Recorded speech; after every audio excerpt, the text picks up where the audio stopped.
Good afternoon, or should I say evening, morning. Morning? At any rate, I'm the game master.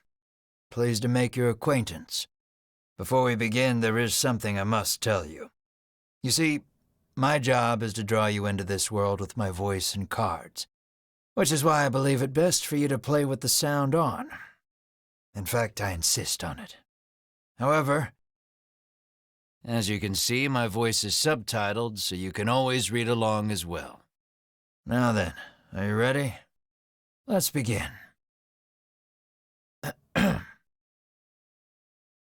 Welcome to Voice of Cards. You are about to take the first steps of your adventure. Through a realm of sword and sorcery you will travel, battling bloodthirsty monsters as you strive to realize your ambitions. I have every faith you will accomplish great things here. I am merely a witness to your exploits. Now then, your departure draws nigh. May your journey be a safe one.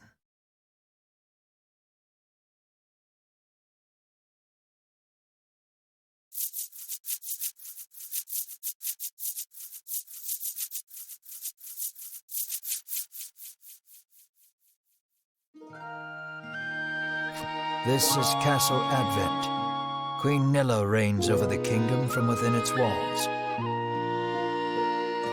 3 white-clad adventurers have gathered here at the Queen's summons. Present yourselves, O faithful of the Ivory Order.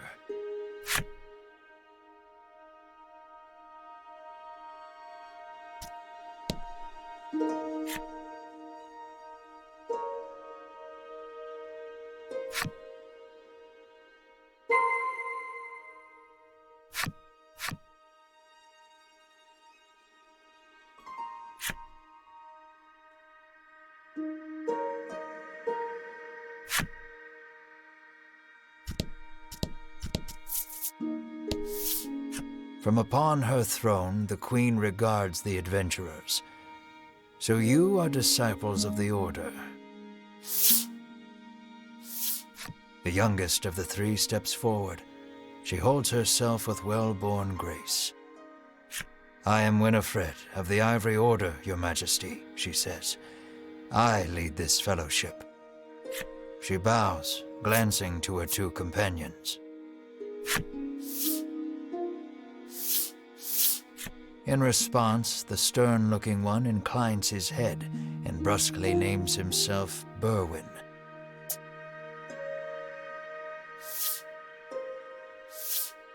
The older man is the picture of courtesy as he genuflects and introduces himself as Hedwin.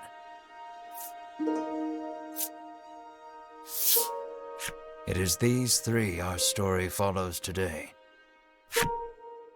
The Queen acknowledges the fellowship with a nod. In a soft voice, she explains her errand. Someone has stolen the royal treasure. I bid you reclaim it. Under normal circumstances, I would entrust this to my soldiers, but I do not wish to spread thin my forces with the recent monster troubles. It seems the troubled Queen has judged she can entrust this matter to none but the Ivory Order, beloved of the people and unmatchable in battle. It is our honor to serve you, Your Majesty, and thus the quest falls to the Fellowship. Short of any clues that could lead them to the culprit, however, they press the Queen for further information.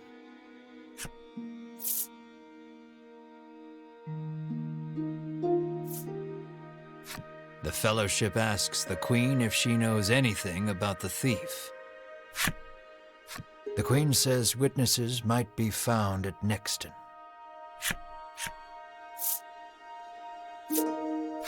The Fellowship asks the Queen what the royal treasure is. The Queen describes a bottle containing a certain liquid. Without it, she trails off, but the desperation in her voice suggests its loss could spell disaster for the kingdom. Usually, one would expect recompense for this sort of undertaking.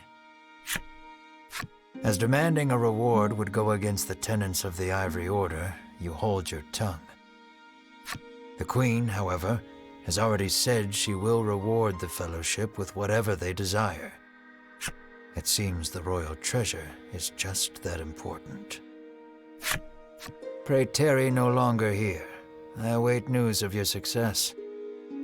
The Fellowship bows and takes their leave.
We can waste no time finding the treasure.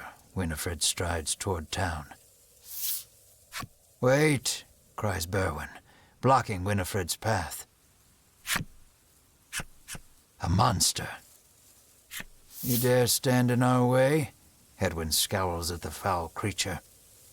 It lunges at the Fellowship.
Did great.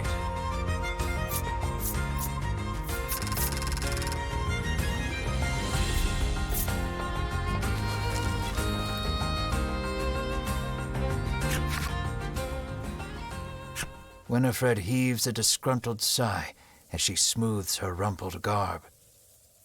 Showing no signs of weariness from battle, Berwin silently wipes the monster's ichor from his weapon.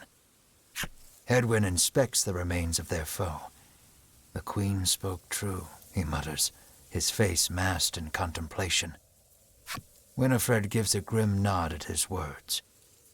Mayhap the treasure's theft and the monster's behavior are connected somehow. First things first, the Fellowship needs to gather more information. To Nexton they set their sights.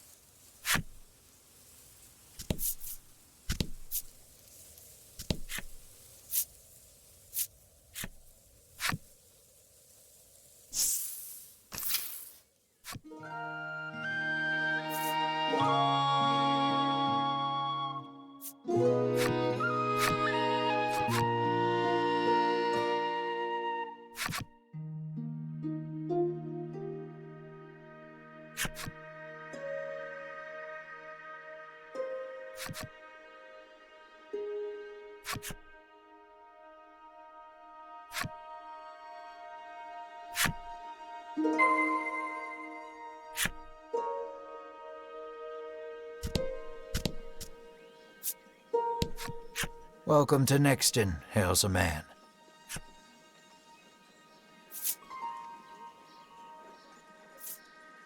The Fellowship asks if he's heard anything about the theft of the royal treasure. The man's eyes widen. He leans close to Winifred and whispers something in her ear. Welcome to Nixton.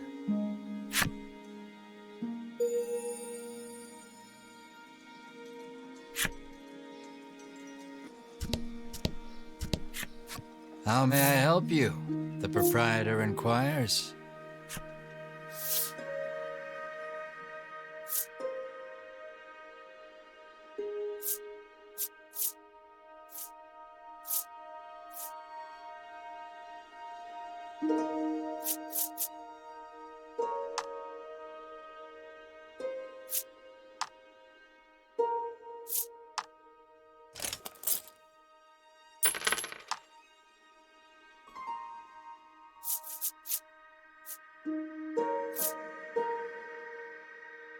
Will that be all? The proprietor asks.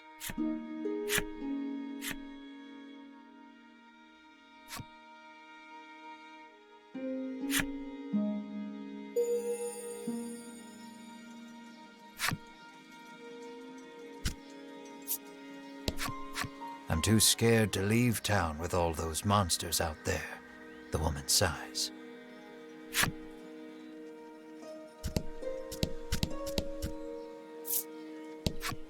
The man helpfully advises you take the opportunity to purchase equipment and curatives while you are in town.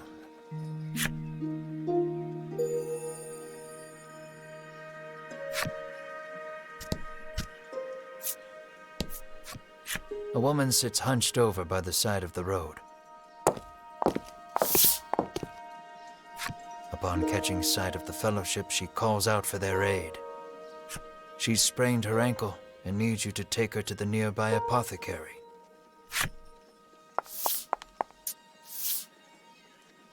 Winifred rushes to her and helps her up. Berwin lifts the woman onto his back, and the Fellowship sets out in search of an apothecary.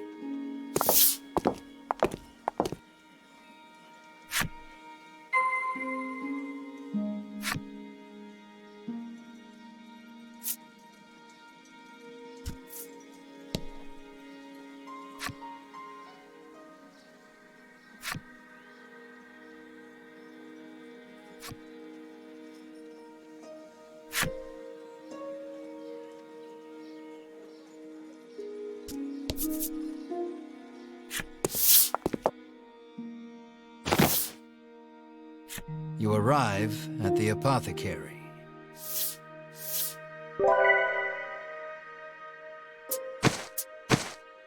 After taking a curative, the woman begins hopping up and down. Nothing holds a candle to Ivory Order medicine, she beams.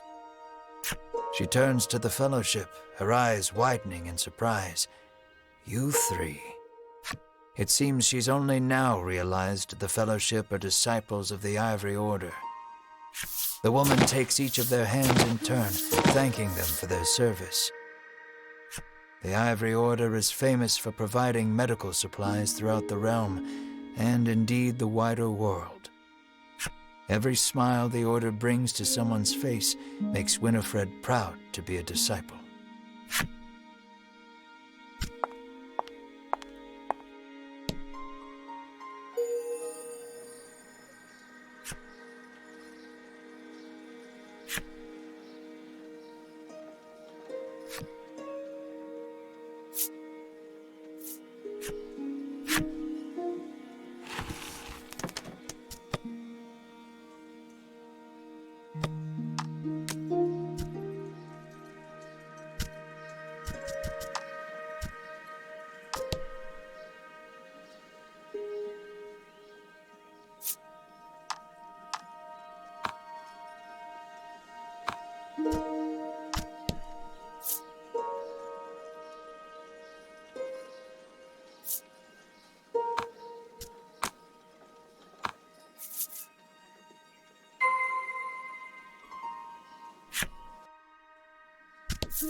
The woman begs the Fellowship for their autographs.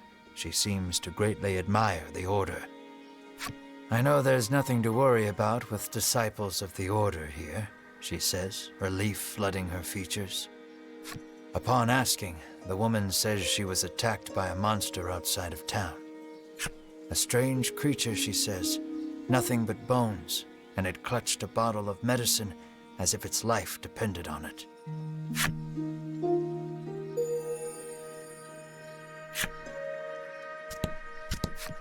The man claims he saw a suspicious someone leaving the castle grounds carrying what looked to be a medicine bottle. He didn't get a good look at their face, but says they were nothing but skin and bone. The Fellowship thanks the man for the useful information.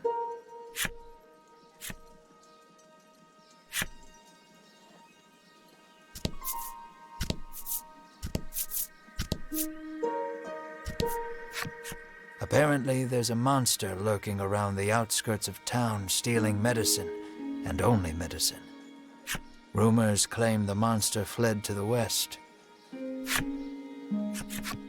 Thanks to the information gleaned from the townsfolk, the Fellowship is all but certain of who has stolen the royal treasure. The first clue was the Queen's description of the treasure, a small bottle containing a certain liquid. Then there's the bony figure seen fleeing town, the skeletal monster clutching the bottle of medicine, and the monster that fled west. From all that information, the Fellowship distills the thief's true identity.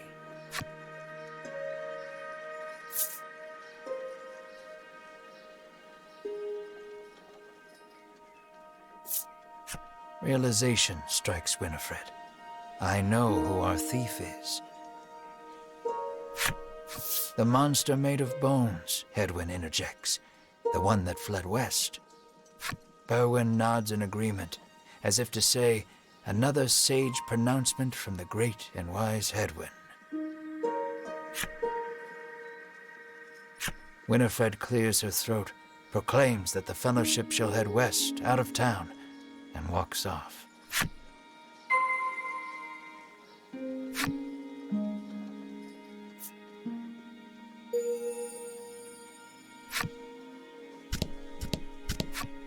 An innocent-looking young boy accosts the Fellowship.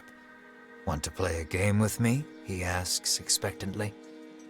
"In this parlor, you can play cards." The child rambles on, wheedling you. "I'll give you this if you play with me."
Thanks for playing, the boy squeals. He hands over the medicine bottle as promised.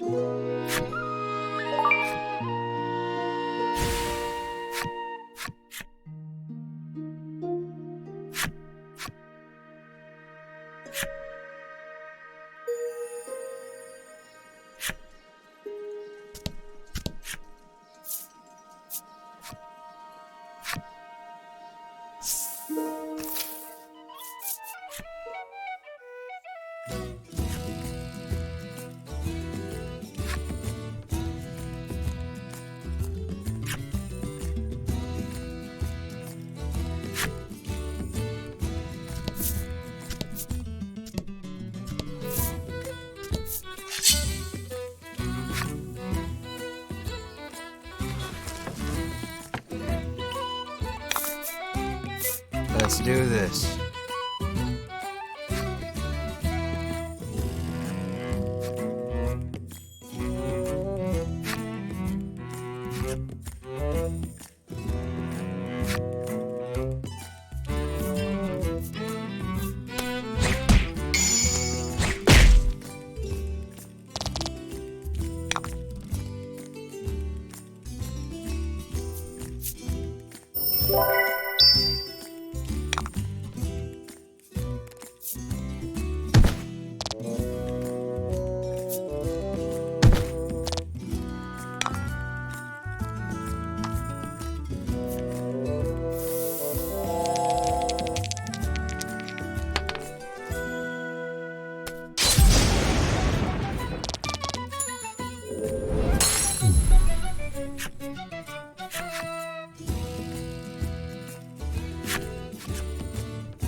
A bizarre rock appeared. It seems primed to explode.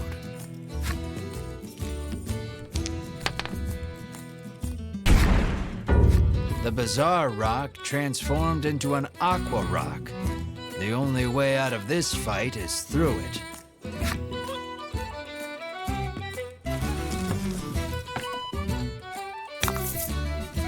Let's do this.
The Fellowship moves westward, only to be unnerved by the sight of a human figure moving through the trees.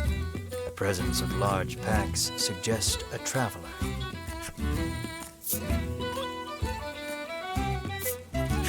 I beg your pardon, but did you catch sight of a monster fleeing west? Winifred inquires. He gives her a puzzled look. There's nothing out there but the sea, he says. That and a cave full of monsters on the opposite shore. I suspect you might find your quarry there. The Fellowship exchange glances and nod as if to say, then that is where we shall go. Alas, they will need a boat to cross the sea. The traveler hoists his packs, suggests the Fellowship speak to the fishermen on the western shore, and takes his leave.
The Fellowship comes upon an anchored ship.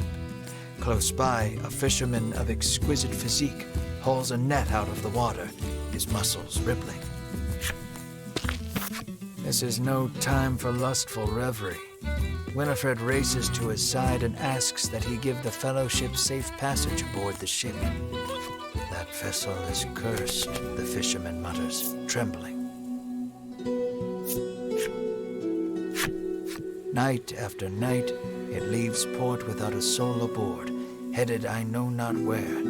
Come morning, it is once again anchored here. This, to the fisherman's mind, is the result of a curse. His head drops into his hands. With but a single dispeller, I am certain I could lift it and sail away.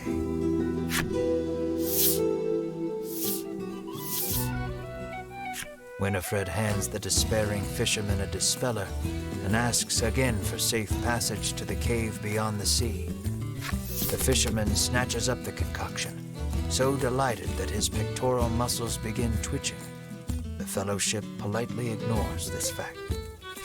He opens the bottle and proceeds to douse the ship.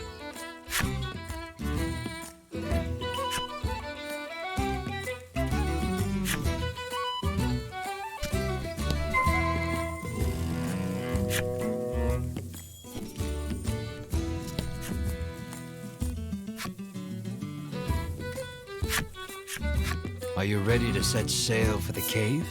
The fisherman asks. How will you respond? Let's shove off then. He beckons you aboard.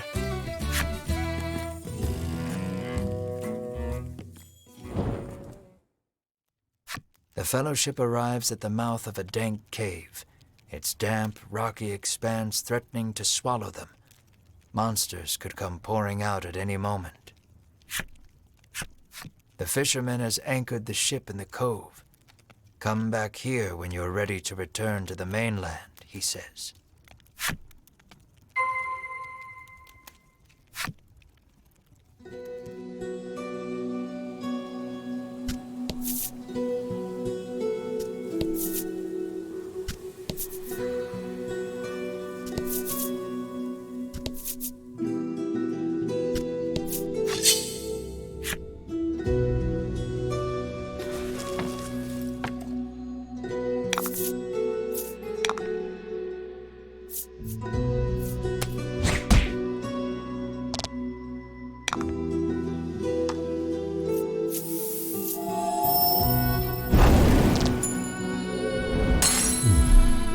work.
Congrats.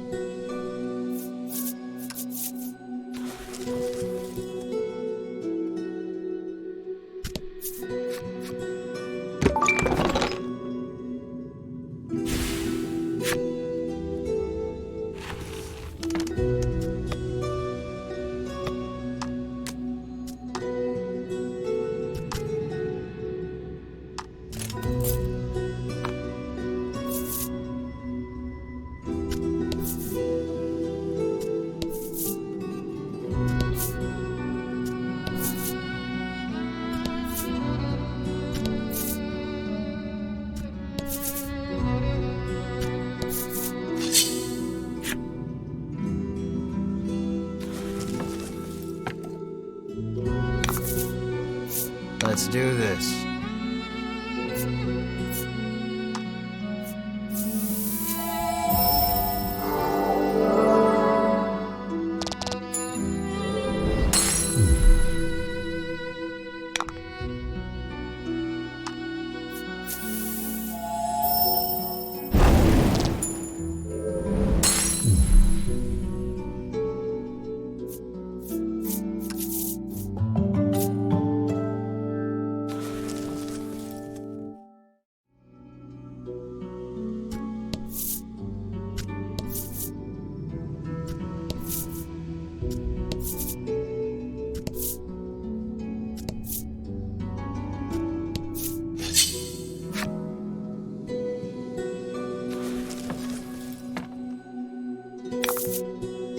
And fight.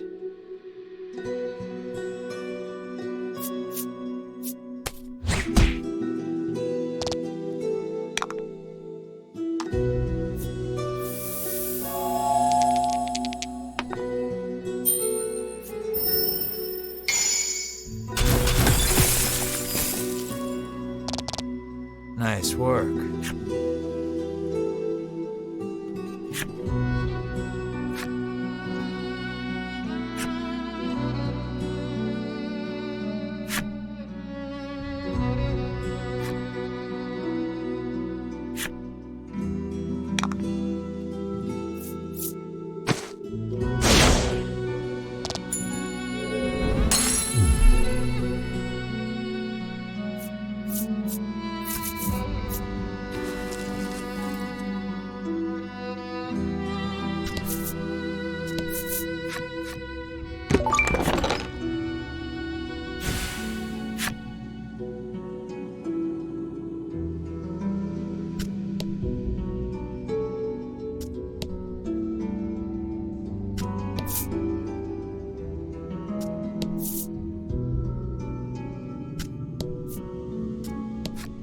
The door before you is shut quite tightly. It appears to have a keyhole. The simple key may be of use here. The Fellowship slides the simple key into the keyhole and turns it. The lock opens with a thunk.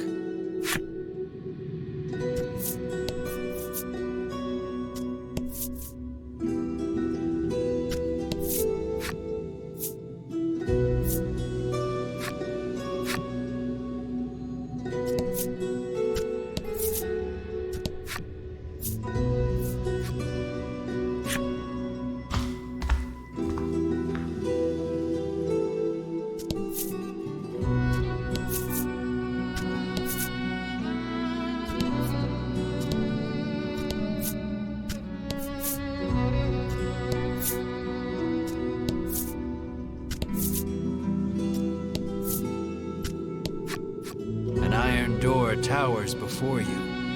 It has rather conspicuous handles.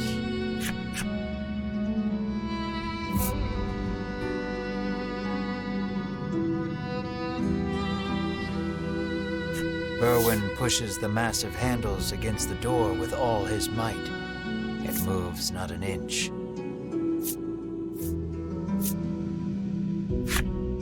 Berwin gives the door a roundhouse kick out of pure frustration. As his foot connects, the door trundles to the side. So it was one of those sliding contraptions.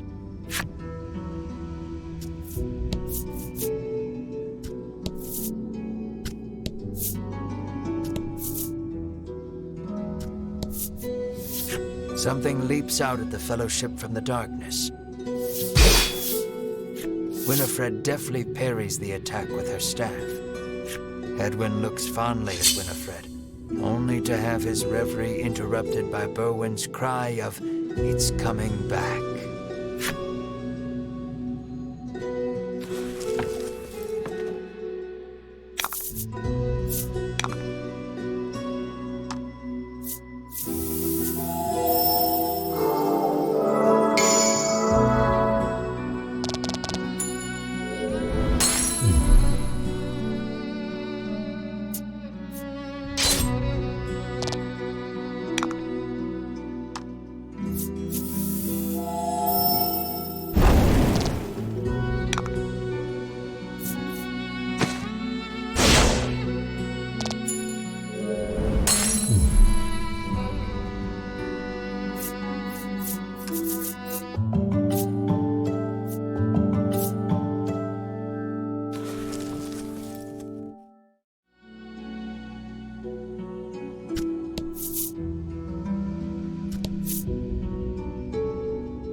The Fellowship approaches the chest, only for a voice deep as an earthquake to echo through the cavern. "You shall not have it," a voice growls. The Fellowship warily eyes their surroundings as several somethings leap out of the shadows.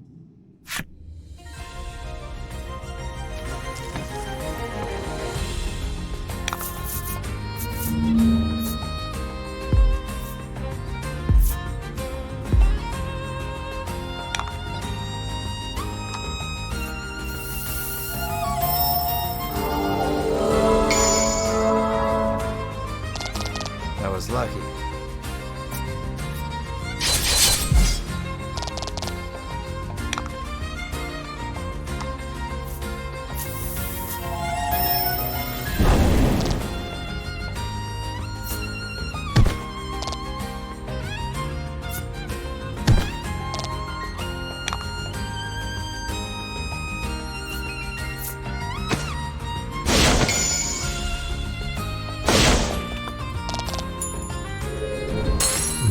Fortune favors the bold.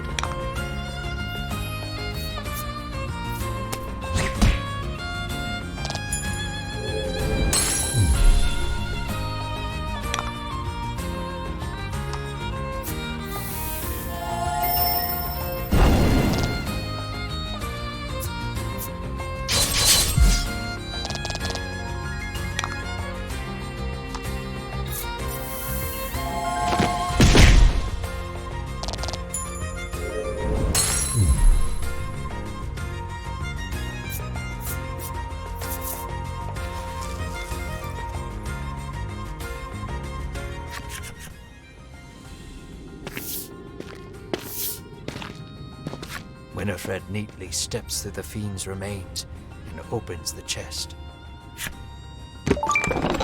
Inside is what appears for all the world to be an ordinary medicine bottle. At last, the royal treasure is in safe hands once more, Edwin sighs. Winifred and Berwin nod in agreement. Treasure in hand, the Fellowship exit the cave, exulted. In time, the Fellowship find themselves before the Queen once more. They offer her the retrieved treasure. As reward for the arduous task of returning our prized possession, I bid you name anything you desire, she proclaims. She is positively beaming and seems prepared to shower the Fellowship with riches, whether they demand them or not. But at that moment, a massive roar, the likes of which had never been heard before, shakes the entire castle. As the roar recedes, one of the royal guard, pale as a sheet, bursts into the royal hall. He struggles to gather his breath. Just now, over the castle, a dragon, he pants to Queen Nilla. A dragon. So the great evil has returned. Queen Nilla turns her gaze to the sky, dumbfounded.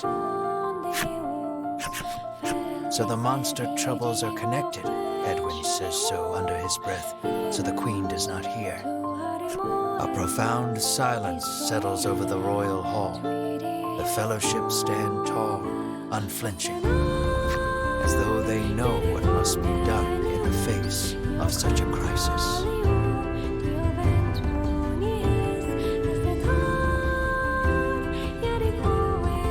What will become of the land now that the dragon has returned? I'm afraid that will have to wait. We're all out of time for this portion of the adventure. Don't you worry. We'll continue the tale another time. I look forward to our next session. Until then, I bid you good day. Farewell, friend.